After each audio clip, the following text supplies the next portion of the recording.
Tá gravando, então beleza. Então é isso.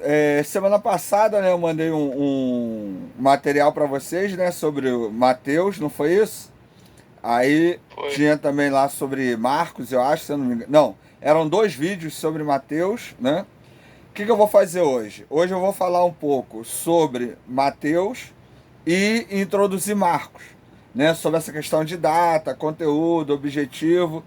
A gente já falou Uhum. sobre o processo de formação, né, do Novo Testamento, né? Tivemos uma ideia aí, mais ou menos, sobre tradição oral, né? Tradição escrita, a questão dos evangelhos sinóticos, né? Que Mateus, Marcos, Lucas e João são considerados evangelhos sinóticos porque é melhor vê-los juntos, né? Sinótico tem a ver com isso, com essa ideia de ver junto.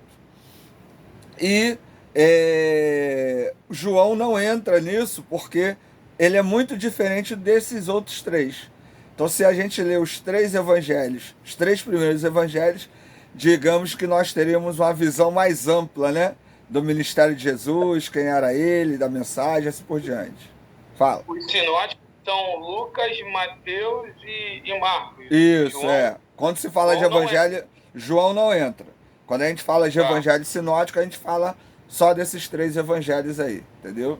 Mais pilares na sua narrativa ali, né?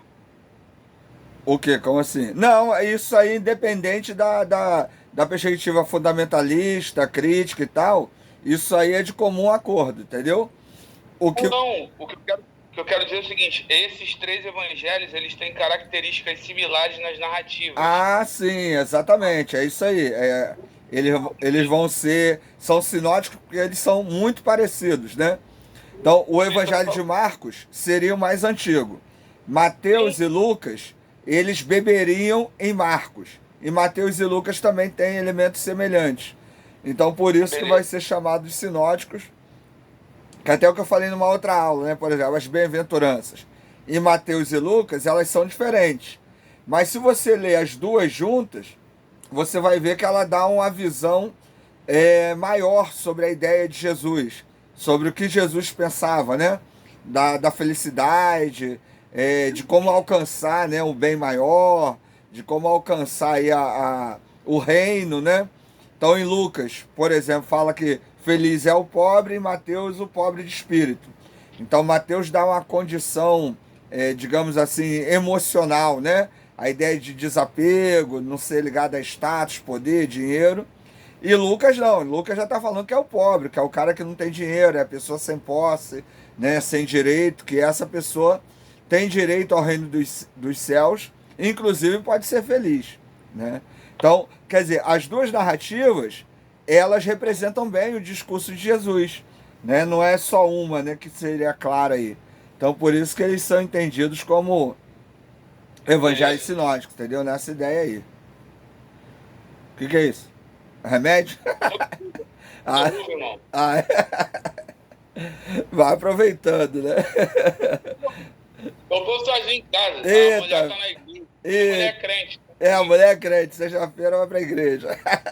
Minha mulher, as crianças estão na igreja. Vai Meus pra pais, ó. vigília. Vigília. Todo mundo é crente, menos eu. Ó, você tá desviando do caminho. Pois é. Então, assim, sobre Mateus, o que a gente poderia falar, né? A data fica entre 70 e 80.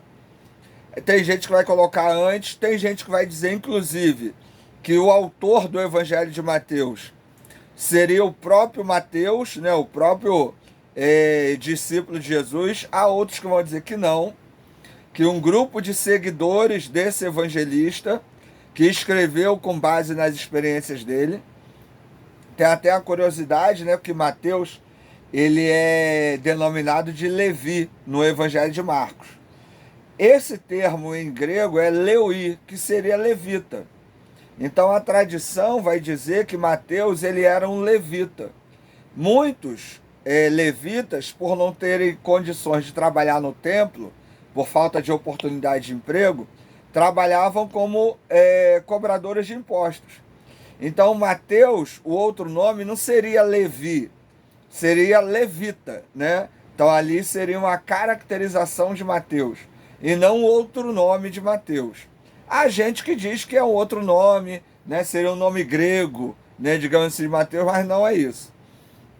Então, Mateus, ele seria aí, né, um inspirador do evangelho, mas não um escritor. O evangelho de Mateus, ele é tardio, dificilmente realmente Mateus teria escrito cada data. Se você coloca a data muito recente, não teria motivo, por exemplo, para Mateus copiar trechos de Marcos. Marcos é considerado o mais antigo, né? É o mais curto, mais antigo. E Mateus acrescenta coisas em alguns textos que Marcos não acrescenta. É, tem uma linha, o Sim. Ricardo, se estiver enganado, você me corrige aí. O pessoal fala que talvez eles não tivessem ali. Vou usar a palavra construção acadêmica, condições de escrever